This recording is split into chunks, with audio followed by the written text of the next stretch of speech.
দেখা যায় যে একটা ডিজাইন করতে একদিন সময়ের মধ্যে হয়ে যায়। এইগুলোর যে চার্জ এগুলো কিন্তু ওয়ার্কিং আওয়ারে আসে। তো যখন একটা ভালো ডিজাইন, একটা ভারী ডিজাইন যখন নাকি হয় 3D সুপার 3D, তখন কিন্তু কখনো কখনো এমনও দেখা গেছে কোন ডিজাইন করতে 7 থেকে 8 দিন লেগে গেছে। একটা প্রোডাক্ট তৈরি করেছি যেটা কাঠের একটা ওয়াশরুম ডোর। হ্যাঁ, এই দেখেন, এইটা কাঠের একটা ফোল্ডেবল ওয়াশরুম ডোর। এই ডোরটা 50 ইয়ার্স এর আমরা রিপ্লেসমেন্ট গ্যারান্টি দেই। অনেকে ভাবে যে কাঠ মানে হচ্ছে পানি লেগে পচে যাবে, বাট এটাতে পানি লাগার কোনো ওয়েই নাই, এমন ভাবে তৈরি করা আছে। গত 47 বছর ধরেই কাঠের সাথে রিলেটেড আমাদের ফ্যামিলি। আমাদের ব্যবসার প্রথম দিকে ধরন ছিল হচ্ছে টিম্বার মার্চেন্টিং, গাছ কেনা বেচা এবং এটাকে হোলসেল করা, সাইজিং করা, এগুলোর ভেতরে সীমাবদ্ধ ছিল। তো 2012 সাল পর্যন্ত আমাদের মোটামুটি ওই দিকেই আমরা সবসময় কনফাইন ছিলাম। 2012 সালে আমি যখন ব্যবসাতে যুক্ত হলাম, তখন আমার মনে হলো যে আসলে শুধুমাত্র ওই যে ব্যাপারটা যে গাছ বেচা কেনা, এইটা থেকেও বের হয়ে আসা যায়। কারণ কি, তখন আমার একটা জিনিস খুব চোখে পড়লো, কারণ সদ্য আমি তখন বিদেশ থেকে এসেছি, মানে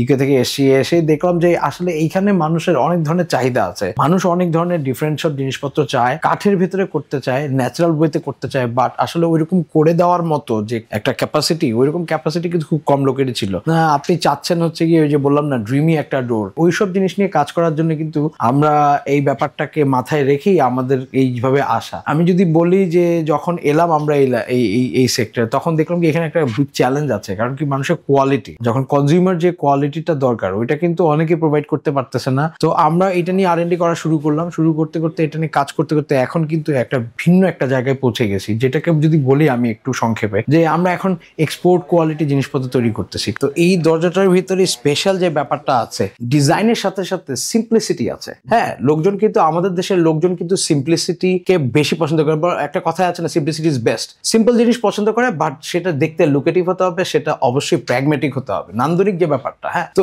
এইখানে কিন্তু আমরা ডিজাইন করেছি, এটা খুব একটা স্পেশাল ডোর। নর্মাল ডোর গুলো যেমন থাকে সব দিকে সমান, আমি মাঝখান থেকে ডিজাইনটা এনগ্রেভ করে বের করে আনলাম, বাট এখানে তা না। এখানে কিন্তু মাঝখানের যে পার্টটা, এটা কিন্তু অনেক উঁচু আছে স্টাইলের চেয়ে। হ্যাঁ, তো এইটা করতে গিয়ে কিন্তু আমাদেরকে বেশ কসরত করতে হয়েছে।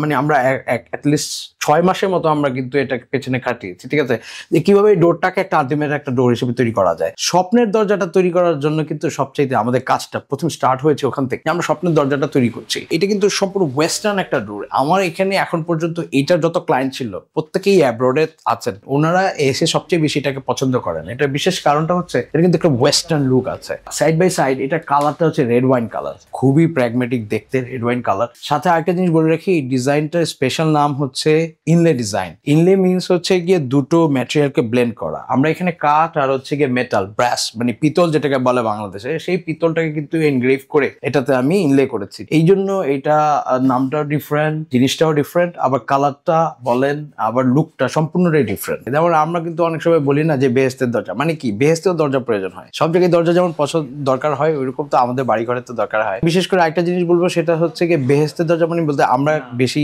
ক্যাপাসিটির সবচেয়ে বেশি পছন্দ করি জিনিসটা বলতে, যেমন আপনি যখন বাইরে থেকে সারাদিনের কর্ম ব্যস্ততা শেষ করে বাড়িতে যাচ্ছেন, এটা কিন্তু আপনার একটা স্বর্গ। ঠিক আছে, ওইখানে যে আপনি চাচ্ছেন কি রিল্যাক্সড, মানে পুরো ফুল রিল্যাক্স হতে চাচ্ছেন। তারপরে আপনি স্বর্গে যখন ঢুকবেন তখন একটা দরজা দিয়ে ঢুকবেন। সেই দরজাটা যদি স্বর্গের মতো না হয়, সেটা যদি হয় একদম রেগুলার, তাহলে তো আর আপনাকে স্বর্গ মনে হবে না। তো আমরা এই জিনিসটাকে মাথায় রেখে সবসময় চেয়েছি কাজ করতে, যে আমি ডিফারেন্ট ওয়েতে কাজ করবো। আমাকে মনে হবে যে আমি যেখান দিয়ে ঢুকছি সেটা স্বর্গেরই একটা দরজা। হ্যাঁ, এই ধরনের দরজাগুলো আগে যখন নাকি মেশিন আসে নাই, অথবা এখন যেভাবে করছি তখন আগে ছিল না, তখনও মানুষ কিন্তু চেষ্টা করতো যে তার ড্রিমটাকে একটু কাঠে ফুটিয়ে তুলবে। ঠিক আছে, তো তখন যেটা হতো, লোকজন কি করতো, নকশা মিস্ত্রির উপরে যারা হাতে কাজ করতো, ভালো আর্টিস্ট ওইরকমের কাছে হয়তো স্বর্ণাপন্ন হতো, কিন্তু একটা জিনিস সিনক্রোনাইজ করতো না, সেটা হচ্ছে সে যেটা চাচ্ছে এক্স্যাক্টলি ওইটাই হচ্ছে কিনা, ওইটা করে দেওয়া সম্ভব হতো না। কেন সম্ভব হতো না?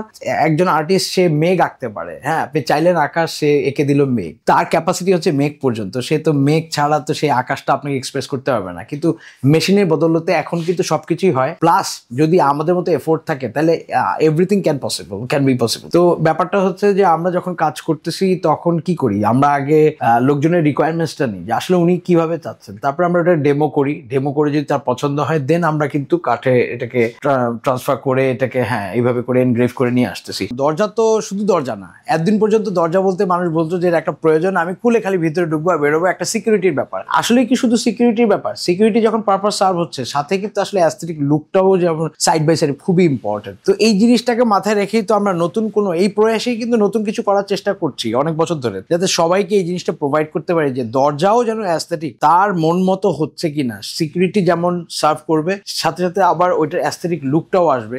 সে দেখে ভাববে যে ঠিক আছে, আমি এরকম একটা দরজা চাচ্ছিলাম, আমার ড্রিমটা আমার এরকম ছিল। ঠিক আছে, এই ডিজাইনটার একটা স্পেশালিটি হচ্ছে এইখানে যে হেক্সাগোনাল যে পার্ট গুলো আছে, দেখেন এইগুলো প্রত্যেকটা ওরিয়েন্টেশন ডিফারেন্ট। এটা কিন্তু খুব মডার্ন একটা ডিজাইন, খুব মডার্ন একটা ডিজাইন। সাথে যেটা থাকছে আপনার ফাইন ফিনিশ কোয়ালিটি, যে ফিনিশিং যে ব্যাপারটা, ফিনিশড, এই ফিনিশটা হচ্ছে গিয়ে খুবই দারুণ।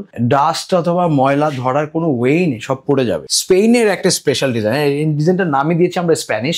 এই লতাটার কিন্তু বাংলাদেশি কোনো লতা না, এটা স্পেনের একটা আর্কাইভ থেকে নেওয়া এই ডিজাইনটা। তো ওই ডিজাইনটা কিন্তু আমরা এখানে এক্সিকিউট করেছি লোকজনের রুচির যে ব্যাপারটা, ওইটাকে সিনক্রোনাইজ করার জন্য।